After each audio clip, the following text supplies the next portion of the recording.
Je réalise que tu es devant lui. Il a dit décharge tout sur moi de tous vos soucis, de tous vos fardeaux. Et tu peux parler à ton Dieu maintenant. Si tu as un fardeau particulier, exprime-le lui maintenant. Parle à ton Seigneur. Il a dit tout ce que vous demanderez en priant, tout ce que vous demanderez. Alors tu es devant lui, demande à ton Dieu. Exprime-toi devant lui ce matin. C'est un temps de rencontre, un temps de communion. C'est un temps de rencontre. Un temps de rencontre, un temps de rencontre. Laisse-toi rencontrer par le Seigneur ce matin. Nous nous tenons devant toi ce matin, notre Dieu.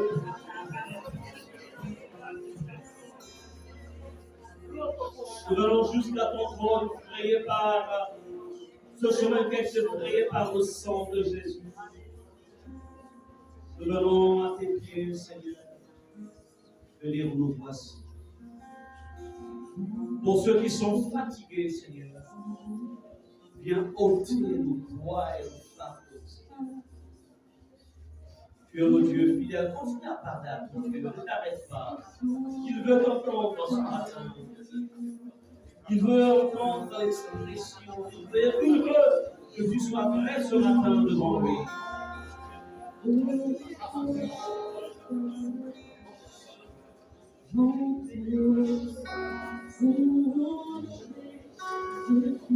Il est avec ceux qui ont le cœur brisé. Il est avec les éprouvés. Tu es éprouvé, il est avec toi.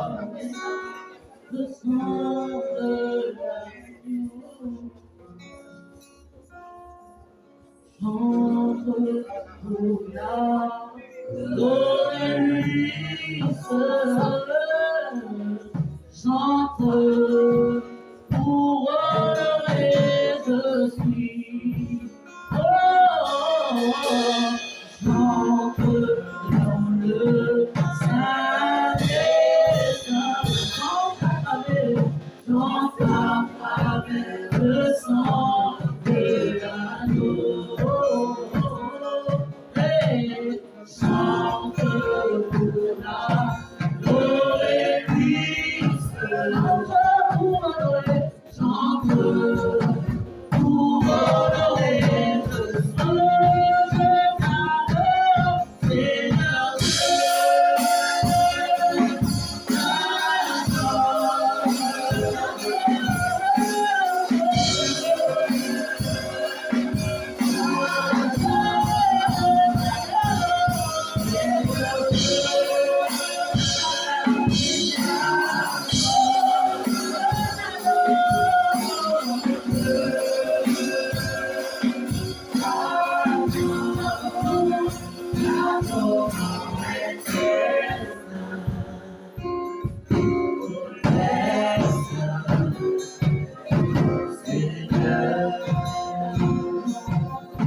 pourquoi? C'est à cause de la sainteté de ton nom que nous fûmes lavés par ton sang. C'est à cause de la sainteté de ton nom que nous sommes rassemblés dans ce lieu au nom de Jésus. Seigneur, ce matin, nous voulons encore une fois te dire merci. Merci, Seigneur, de nous rassembler dans ta sainte présence. Merci, Seigneur. Merci, Seigneur. Alléluia. Merci,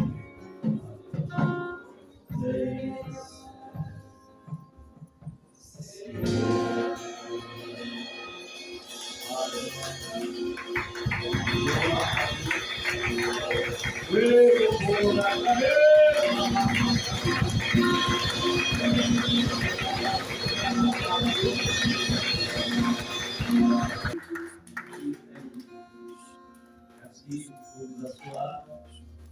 Le beau est belle. Que Dieu soit béni de ce qu'il fasse la grâce ce matin, d'être là.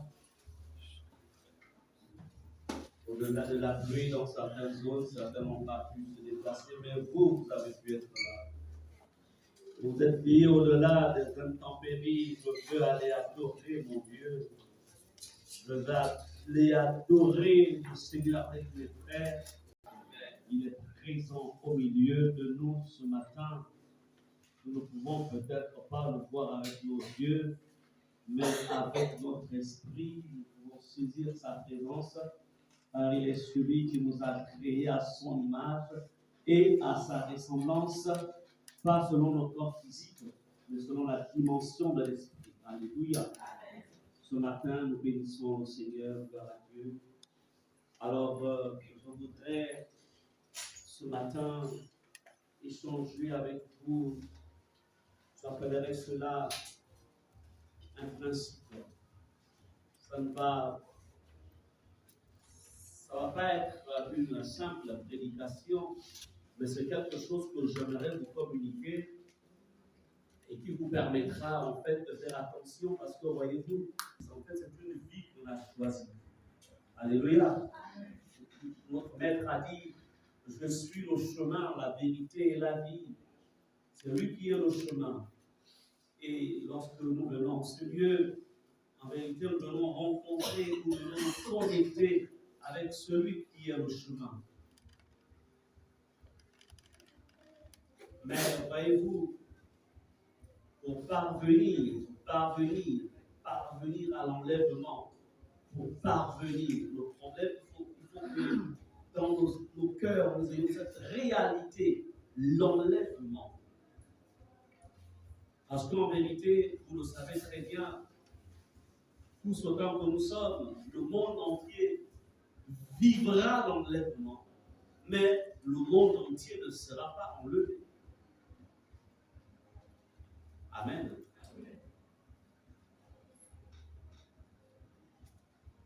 Bien-aimés, nous avons accepté Jésus, c'est pour être un jour avec lui.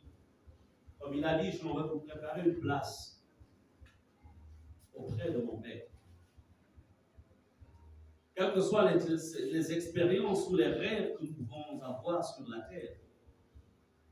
Mais ce que je veux le voir. Et je crois, je sais que c'est aussi ce qui anime le fond de vos cœurs. Je veux le voir. Et je veux être avec lui. Mais pour y arriver, il y a tout un parcours, il y a des obstacles. Et c'est pourquoi je voudrais aujourd'hui vous parler d'un des obstacles majeurs que vous rencontrerez tout au long de votre marche chrétienne. Vous savez, la différence entre le jeune et le vieillard, c'est que le vieillard, il a la sagesse. Il va te démontrer, te faire connaître en vérité tous les obstacles qui vont jalonner le parcours de quelqu'un. Le jeune, lui, il a la détermination, en fait, il a la folie dans le sens que, en vérité, rien ne semblerait l'arrêter dans son rêve ou dans sa... Mais le Dieu lui dira, mon petit, attention. C'est bien la force, c'est bien la détermination, C'est bien, mais attention. Alléluia. Vous savez, les cheveux blancs sont une couronne. C'est ce que la Bible dit. C'est une couronne. Comme pour dire en vérité, tu as traversé des chemins et tu es digne d'en avoir. Alléluia. Même si aujourd'hui, on peut les masquer. Mais la vérité, c'est que les cheveux blancs sont une couronne. Alléluia. C'est pourquoi ce que je voudrais ici vous enseigner à vous, je voudrais vous parler de l'épreuve du temps. Est-ce qu'on peut répéter l'épreuve du temps? L'épreuve du temps. Voilà.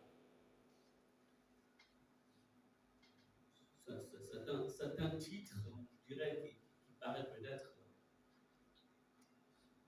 étrange. On va découvrir là-dedans les pièges ou les preuves auxquelles chacun d'entre nous, dans différents domaines, avons été exposés, sommes exposés et seront encore exposés. L'épreuve du temps. Nous allons voir que le temps a toujours été un indicateur de fidélité ou de trahison par rapport aux personnes qui ont fait allégeance soit à Dieu, qui ont décidé d'être ensemble, de se marier, qui ont décidé d'être des grands amis, ou qui ont décidé d'appartenir à une communauté. Le temps. Bien-aimés, l'épreuve du temps vient éprouver la vie conjugale. Le temps finit toujours par révéler si une relation est bâtie sur l'amour. Bien sûr, l'amour sans condition. Ou si elle est bâtie sur des intérêts matériels, le temps.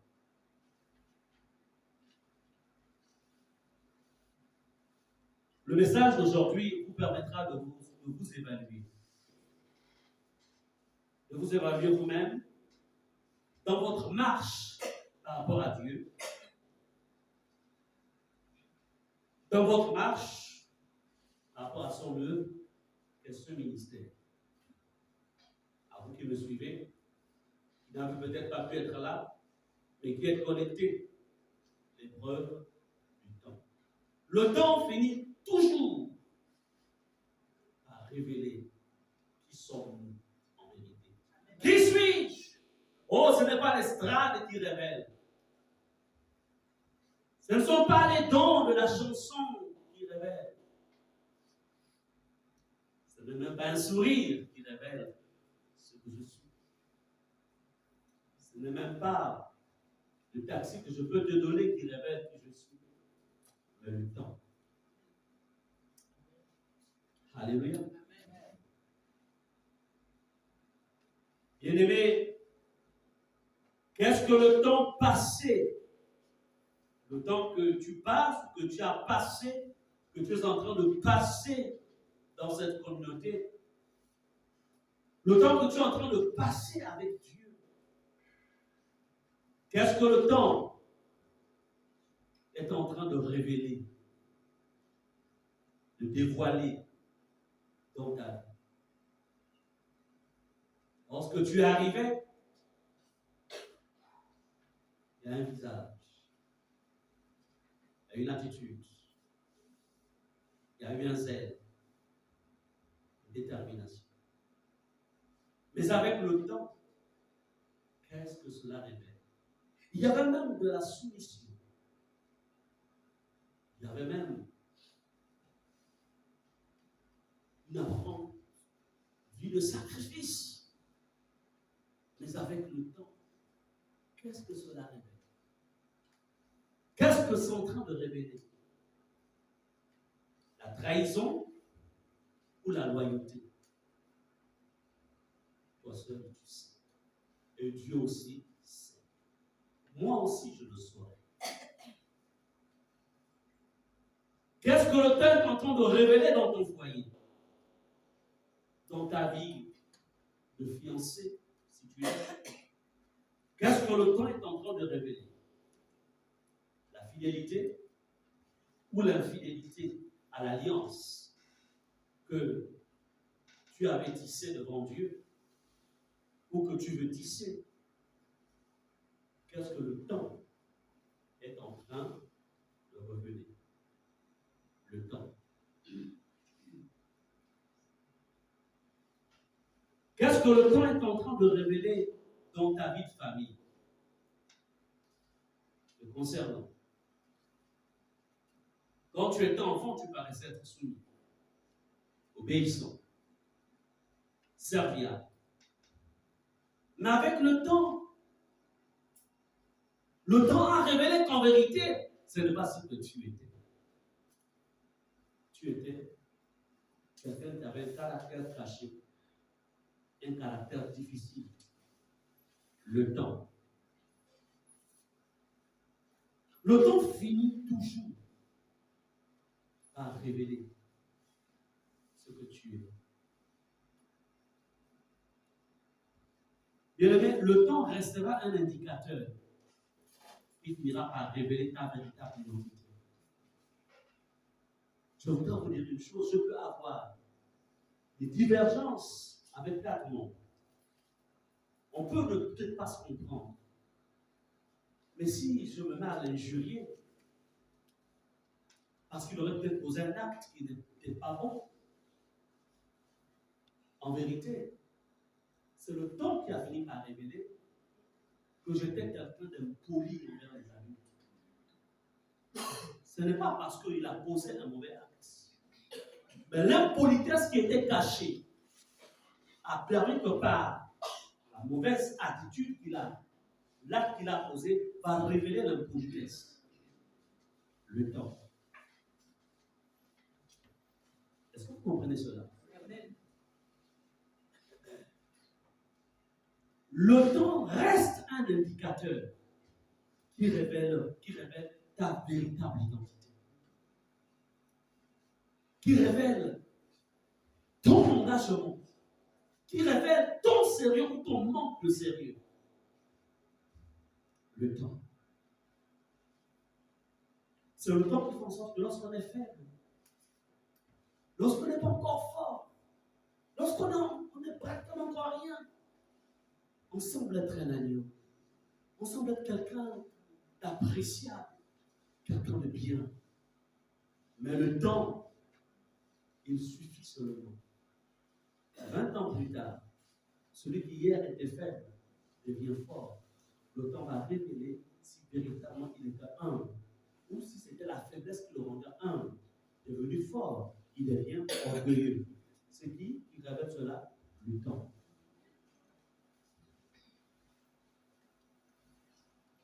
Le temps va toujours révéler ce qui est caché au fond de toi.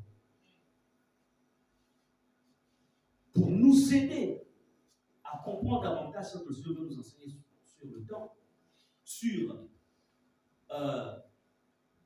l'épreuve du temps, nous allons nous inspirer d'un homme qui fut l'homme le plus sage de la terre en dehors de Jésus. Mais le temps finira par révéler qui il était en vérité. Alléluia. Bien-aimés, nous avons besoin de comprendre qui nous sommes. Il fatal ne peut avancer qu'avec des hommes et des femmes qui sont vrais. Et fatal ne peut qu'avancer qu'avec des hommes et des femmes que l'or, que le temps ne peut pas altérer comme l'or. L'or, vous savez, quand vous achetez 2 bacs, l'une, on appelle ça l'or massif, n'est-ce pas? Quand c'est vraiment l'or à 100%, on appelle l'or massif. Et puis l'or plaqué. Vous mettez les 2 bacs.